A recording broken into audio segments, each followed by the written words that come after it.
Hey Susan, welcome to another episode of Mustard or Dusted. Oh, I'm so behind because my editing and rendering, for some reason, it took like 10 hours to render. What the fuck was that? It just put me off filming this. Anyway, I'm now two episodes behind, so I'm just gonna alter the format a little bit. I'm no longer going to be talking about the episode as a whole. I'm just gonna be going over the looks and the performance in the main stage thing. I'm just gonna be mustering or dusting, making a few quick comments, keeping this nice, quick video until I catch up. I'm also just in my room because it was easier and I was filming this video on this face based on Joe Black. Okay, first we're going to go over the daytime look in the runway. So the runway, essentially, it was Lady and the Vamp. So we're going to start on the Lady and the Vamp runway. We are first going to be going through the daytime looks, tooting or booting them. It's just going to be like a little speed fire round for the runways, and we're going to talk about the actual LeMay looks at the end, more in depth. So first we have Elliot with two T's, her Lady in the Vamp daytime look. It's alright, there's nothing too special. Mustard. Gottmik's daytime look, excellent, diverse from what she's shown us. Mustard. Candy Muse, I don't get it. Dusted. Lala Ree, I wish she wasn't holding it because it takes away from the movement, but still a mustard. Olivia Lux, mustard. Simone, of course it's a fucking mustard. And Tina Burner, dusted. I can't make out the patterns. It's kind of a hot mess. And I'm sick of this orange and yellow bullshit. Now we're gonna go into the actual nighttime look. So this is the vamp look. So Elliot, it's pageant, drag, excellence, mustard. Gottmik, mustard. It's fucking stunning. There's a little nipple pasty. Ugh. Candy Muse, I want to say mustard, but the tail and the mess of the makeup and that make me go dusted. Lala Rees, I actually kind of like it, but it's not too exciting. Mustard. Olivia Lux, mustard. Stunning, another tiny handbag. Simone, mustard, looks good on her. I'm not a fan of it on anyone else, but she can just work it so hard. Tina's, she looks like a fetish Ronald McDonald, no thanks, busted. Now we're going to be going over the condragulations look, and then we will be going over the condragulations verse in a little bit of detail. Oh, sorry, I'm looking at my screen. Right at the end, we're going to be actually going over the condragulations verses and ranking them based on my thoughts and giving them a bit of a rating, 1 out of 10 actually, so it's more detailed. So the condragulations look, I loved Elliot's, mustard. Gottmik, I loved hers, mustard. Candy Muse, I love their condragulations look, mustard. Lala Ree, finally an opportunity to wear a bodysuit that works, mustard. Olivia Lux looked fucking stunning. Beyonce moment, mustard. Simone, stunning, mustard. Tina Burner, yikes. Cut the fuck out with this red, yellow, orange bullshit. Okay, now we're going to go into the LeMay look, which is more in-depth. Elliot with two T's. She has this little, like, dancer fantasy that's, like, coming in at the waist, and that's flared. She has one power shoulder, one exposed shoulder. She has this red little Marcel waved wig. It looks stunning. Mustard. I'm not going crazy in depth because I'm rushing this one out a little bit.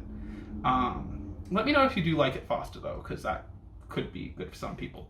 Now, Gottmik. Gottmik is fucking stunning. She has the body, super snatched waist, super round, big, fucking padded hips. She's got all of this LeMay coming behind her, and it's just like a watery motion. She's got this sculpted headpiece.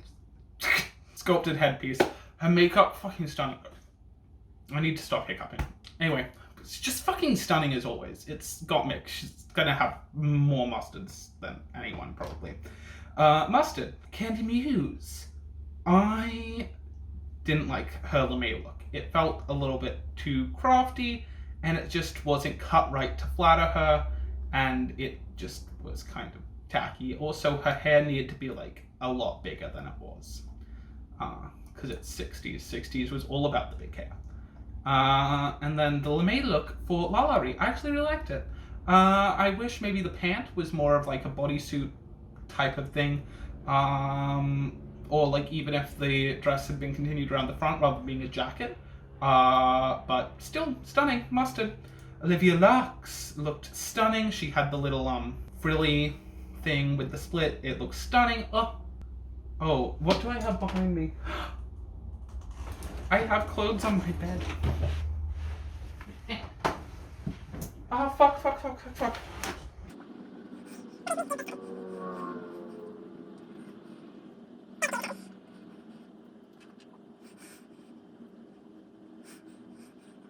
And I'm going to take the pin, because safety.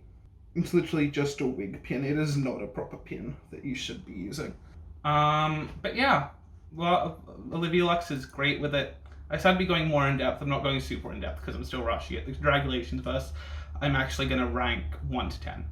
But the LeMay look on Simone, it was stunning, it was conceptual, it was camp, it was glamour. She had the House of Avalon little bits everywhere because she's from the House of Avalon. She had this really long braided hair, it was amazing. She had the little slim, the eyebrow details, the boxing gloves. Chef's kiss, loved it. Tina Burner, I didn't like her LeMay look. This was a pretty flat fashion-wise episode for Tina. Everyone's been raving about this and the details. It doesn't really have too much silhouette. It's all silver. There's not enough contrast. Sure, the heart contrast. And we look at her face makeup. Because everything's shiny on her face, everything is coming forward. Therefore, her face has no shape. Her face is just her boy face. There is nothing being done to her face by the makeup because everything is reflective. Learn how to do makeup and stop passing off bad drag as camp. Thank you. Bye. I feel like I'm being too much of a bitch, but like,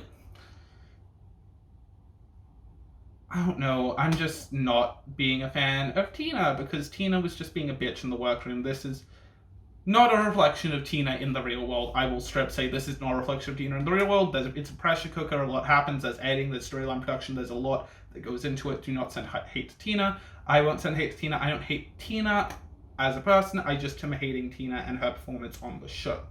So that we are very clear. It's a hot mess. But now we're going to go into the verse, so I'm going to bring it up. I'm not going to be able to play it on YouTube, obviously, because of copyright, but it is the condragulations. Rupaul, there we go. So I'm just going to, as each one goes in, rank it 1 out of 10. Okay, I just listened to Lil Miss Gottmik's. I love Gottmik. That wasn't the best. I'm going to give that maybe a 4 out of 10. That is going to be a dusted, based on the performance during the verse and the verse lyrics and how they were served itself. Actually, you know what? No. It's probably a 5. Yeah, I think it's, 5. I'm going to rank her a 5 out of 10. Which is, I think, my lowest thoughts on anything she's done the entire season. Anyway, next we're going on to Candy Muse, so I'm going to quickly watch hers. Okay, so this is in reference to her verse herself. I'm going to just pretend she hasn't fucked up later in the song. Based on the verse itself, I'm actually going to give her a 5 as well. Because there's a little bit, there are parts that are unclear, but I can make sense the most of it, part of it. But that's because I can talk a million miles an hour. Like, this is me slow talking on YouTube. So, but like, once you take into account the fuck up that happens later, where she just obviously fucks up, forgets everything, and doesn't do anything, that dropped her down to maybe like a 3. But based on the verse itself, it's a 5. I'm gonna give her like a very mild mustard, same with Gottmik based on the verses. However, based on the verses and the choreography mistakes, I'm going to give them both, no, I'm going to give Gottmik a 4.5, because it's just weaker choreography. It's not bad choreography. And then with Candy Muse, I'm going to give her a 3 because it was a full-on fuck-up session. Okay, I just watched La Ri's. It kind of, I feel like the lyrics were good, but the delivery of the lyrics was not good. So I'm going to also give, I'm going to give her a 6. Now I'm going to go on to Olivia Lux. So I'm going to quickly watch that. Okay, Livs, it was good, it had levels, it wasn't crazy spectacular, like I remembered, but the performance as a whole, because of all of her movement and her garment choice, it was spectacular. The verse itself, I'm probably going to give, like, an 8, and then the verse with the choreo, I'm probably going to give a 9. Oh, anything over 5 is a mustard, if I've forgotten to give people mustards. So, I'm going to go ahead and give Simone a 9. Simone's was great, however there was a little part right in the middle that I didn't quite understand. It's going to, it's a 9. It was just generally really good, really polished. There was just a very small section where I couldn't understand the words fully. But yeah, now I'm gonna watch Tina's. Okay, honey, where's that boy band talent? Where's that singing? You were in a boy band where? It was rapping, but ignoring the verse and not changing your song or tone. You were ignoring the complete beat of the song. You were ignoring all of the lyrical basics and the musical basics that you should be respecting of the song, like the tempo, the key, the color temperature, etc. It just nothing matched up. There we go. It's a busted. I'm gonna honestly give her a 2. Because her lyrics were fine, but her delivery was complete and utter shit. Okay, I just watched Elliot's. I'm going to give her a 9. She is going to be one of the highest scores as well. I think, honestly, Elliot and Simone did the best. Elliot kept up with the choreography. Pretty much the only thing is that her face was a little bit stiff, and her flow wasn't completely flawless, but it was very good. Bam, bam, bam, bam, bam flow. Still nonetheless. So that's definitely a mustard.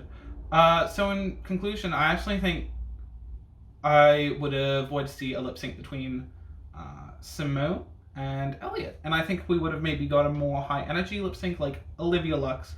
She's enchanting to watch. She's amazing lip syncing. But I kind of want to see more lip syncs that have some higher energy. And I don't know, in the lip sync, I agreed with the decision 100%, but I did feel like Olivia, and it was just, it's a hard song to lip sync to. But I would have loved to have seen how Elliot would interpret it. Would they have tried still keeping the energy, or would they have done something like less typical? I guess that's the video, because I'm just doing this really short. It won't take too long to edit, so it should be up fairly soon. I actually kind of like the background and how it's just like blurred, but it's my room, even though that's a little bit messy, and none of my wood matches, but oh well. If you made this far into the video, remember to like, comment, subscribe, and do all those fun YouTube things. It really helps the channel out. Once I catch up on all the episodes and get it up to like the scratch of having everything there, then my like reviews will get more dragged out and be more in depth. Unless you guys like this faster format, then I can always do that. Anyway, bye, Susan.